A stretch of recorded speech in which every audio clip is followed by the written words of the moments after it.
You're an idiot. You're a bully. You're selfish. You're a bad listener. You're just cheap. Power phrases, words that label, are venomous, and they take away your credibility. People won't hear them. You won't get what you want. We're reading how to use power phrases. We're on page 27. And better than giving a label to somebody, a very ineffective, poisonous, venomous label, how about you say what you mean? I see it differently. I am offended by those words. I'm not getting what I need to make this worth my time. I am not feeling heard. I need better quality. You can say the same thing without a poison label. And then someone is less likely to resist or live down to your expectation. What about absolute venomous phrases? Absolute phrases. Always. Never. Every time. Always. Everything. Right? It is rare that someone is always late, and they're going to resist your suggestion that they are. An unusual person is never supportive. It's exceptional that we can say something happens every single time, and our complaints usually overlook some things that are very appropriate. So forget absolutes. Be very specific in your speech, and you will. Our goal is, with power phrases, it's short, specific, targeted expressions that say what we mean what we say, and you aren't mean when you say them.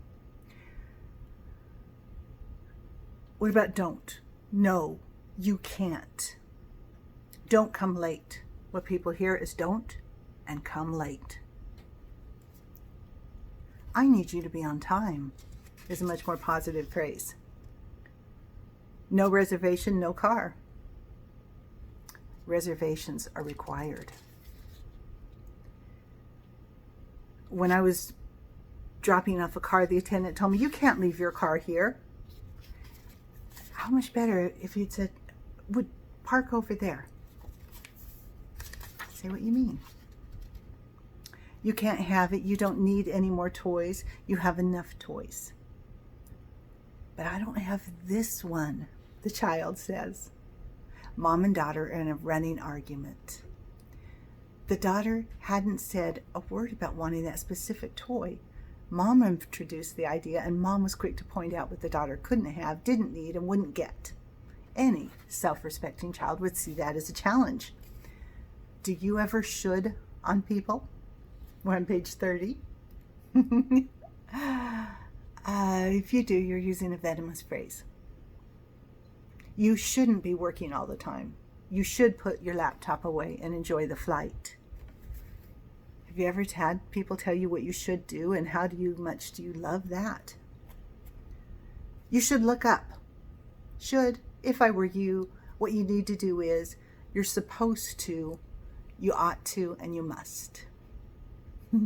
People hear these words as a challenge to their judgment and a denial of their free will. There's a great view right now that you might like. Then they can decide what they should do about it. Because you didn't care enough to call, I made the decision without you. Don't assume. Veiled assumptions are not power phrases. When I didn't hear from you, I made the decision myself. That's okay. We don't know whether they cared or not. If you loved me, you'd get a decent job. This remark assumes that the listener's job is a choice of their reflection of their love. Instead, say, "It's important to me that you carry your weight financially." Avoid saying, "Why did you make me look stupid?"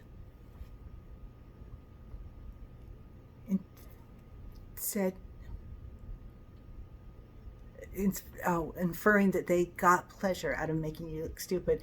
I believe what you did made me look stupid. I don't know that that's better. Finally, have you blamed someone for something? You're not listening. You're not being clear. You don't understand. These phrases put the problem on the other person. Take ownership and say, instead of saying you're not listening, say, I don't feel heard. You're not being clear. I don't yet understand. You don't understand.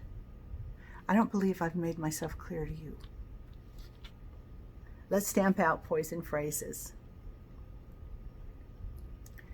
You're going to hear them all the time now, especially after hearing this. And just remember, a paraphrase is short, specific, targeted expression. It says what you mean what you say without being mean when you say it. Talk soon.